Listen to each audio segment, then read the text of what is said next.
Gambit! Sino dito naglalaro ng Roblox? Siya pala may-ari ng Roblox? Siya pala gumawa ng Roblox? Grabe, no? Manatino! Panis! Ang galing mo, princess! Kabisado mo yon? Siyempre, naglalaro din ako ng Roblox eh! Anong nilalaro mo? Si Tugtog Sahur! Magpapahabol ako! Patingin nga! Ayan o! Ang dami namin naglalaro! Princess! Tumakbo ka na! Hinahabol ka na ng Tugtog Sahur! Ah! Nandun na siya! Bilis! Tumakot ka na, Bebang!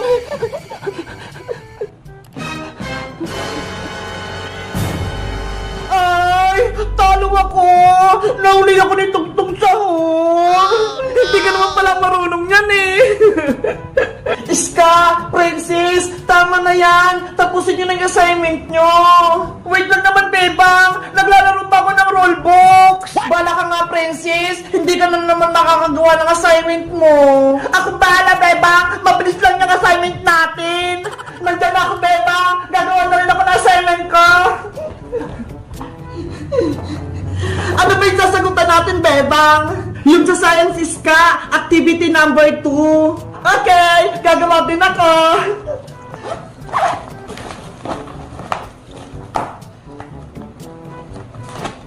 Maglalaro din ako ng Squid Games. Magpapahabol ako kay Kukuha Manika. Ayan, papasok na kami sa laro. Nandito sa Pink Soldier. Kung ako sa'yo, princess, unahin mo na yung assignment mo, hindi yung paglalaro. Nay! Antay niyo po ako!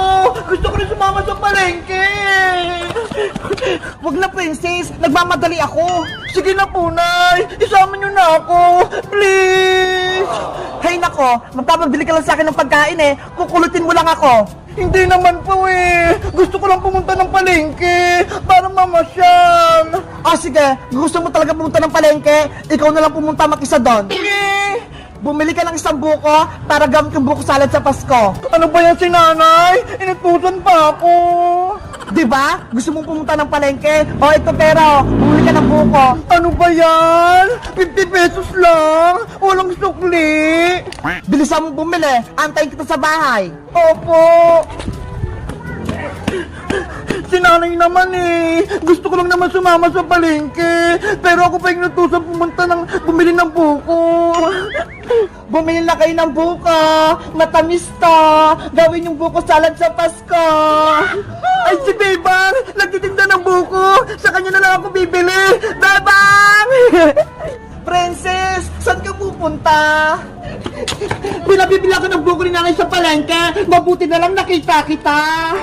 Tama-tama. Bilhin mo na itong paninda kong buko, princess. Magkano yung isang buko, Bebang? 40 pesos lang isa. Ay, ang mura naman. May sukli pa akong 10 pesos. Sige, Bebang, pabili ako ng isa. Emily, diyan ka muna ha. Magpapaalam na ako kay nanay kung pwede kang tumira dito sa bahay.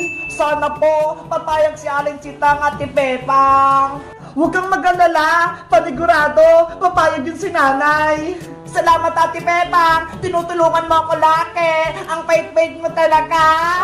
Wala yun. Wait, pupunta na ako kay nanay. Nay! Ano yan, Pepang? Nay, may sasabihin po ako. Sana okay lang sa inyo. Ano nga yun? Sabihin mo na at ako'y matutulog na. Eh kasi... Pwede po bang dito na lang tumira si Emily, Nay? Pwede po bang dito na lang siya matutulog sa bahay natin? Anong sabi mo, Bebang? Mag-aalaga ka ng bata? Dito pa sa bahay? Opo, ayun po si Emily na yun. Hello pa! Ang ganda-ganda ng bahay namin! Mag-picture-picture na ulit ako dito!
Bebang! Nasaan ka na? Tulungan mo ako! Sana okay po si Rafael ang diwata. Kailangan kong dalhin tong gamot niya. Bebang! Saan ka pupunta? Mukhang nagmamadali ka ha. Iska! May sasabihin ako sa'yo. Dali! Ano yon? Huwag kang maingay ah. Sekreto lang to. May nakita kong diwata dun sa may garden. Ha? Diwata? Totoo ba yun, Bebang? Oo, kaso may sugat siya. Kaya samahan mo ko, Iska, para magamot natin siya. Sige, gusto ko rin siyang makita. Bilisan mo. Ay aba, si Iska at si Bebang, mukhang may sikreto sila. Susundan ko nga para malaman ko.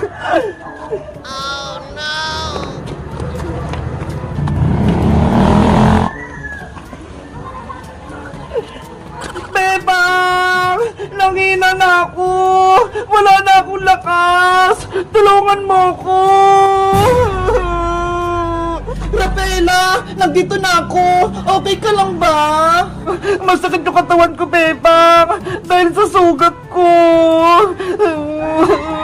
Huwag kang mag-alala, Rafaelang diwata! May dala na akong gamot! Ito ho! Bebang! Totoo nga! May diwata sa garden! Sabi ko sa'yo, Iska eh, siya si Rafaela, diwata ng mga nuno sa punso. Hello, Rafaela! Ako pala si Iska, kaibigan ni Bebang. Kinagagala kitang makilala, Iska. Ako din, masaya akong nakilala kita. Dito nagpunta sila, Bebang, sa may garden. Sisilipin ko nga sila. Ang sakit na nasugat ko! Lumalala na! Ano yun? May diwata silang kasama! Totoo ba yan? Rafaela, akin yung mga sugat mo! Gagamutin ko na! Ito, Bebang!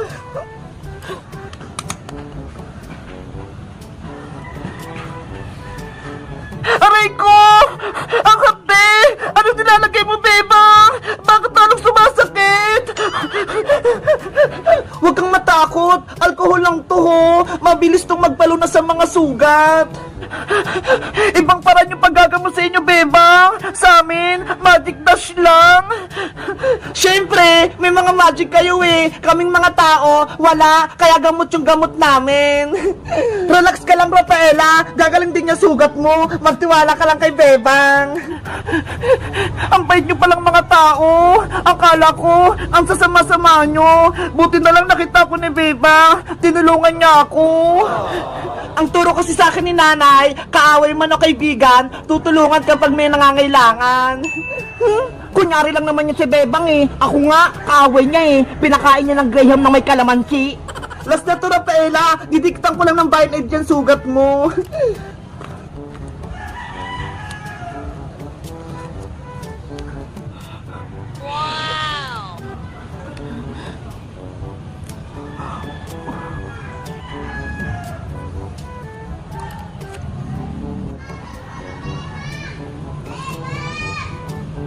Ayan! Okay na! Gagaling na yan sugat mo, Rafaela! Ang galing mo, Bebang! Pwede ka na maging doktor! Thank you, Bebang! Mabuti kang tao! Utang na loob ko yung pagtulong mo sa akin! Wala yun, Rafaela! Ang isipin mo, magpagaling ka! Sana makita ko na yung magic wand ko para mabilis na akong gumaling at mabigyan ko rin kayo ng gantimpala! Nasaan ba kasing magic wand mo, Rafaela? Bakit hindi mo dala? Nawawala siya eh. Hindi ko makita. Yari, baka makita pa ng iba. Gamitin pa sa masama. Ano? Nawawala yung magic wand ng diwata? Hahanapin ko yun para magka-magic ako. Nasaan kaya yun? Hello guys! Ako si Rafaela. Gusto nyo ba akong maging kaibigan? Kahit diwata ako? Mag-comment lang kayo para sa part 3. Bye-bye!